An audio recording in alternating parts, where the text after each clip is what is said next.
Hazel. I'm a registered nurse, and I'm proud to work for Johnson & Johnson. Did you know about 30% of patients suffer post-surgical infections and end up back in the hospital?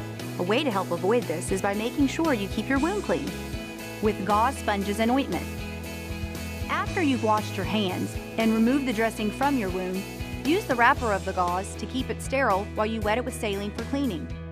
Cleanse the injured area gently with mild soap and water, antiseptic wash, or saline spray. Then remove any additional dirt with a Neosporin gauze sponge and pat dry. If there's any bleeding, stop it by applying pressure.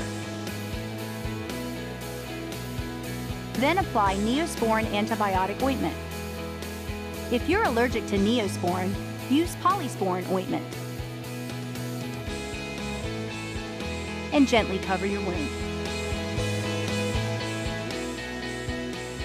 To review, cleanse the injured area. Remove any additional dirt with a Neosporin sponge and pat dry.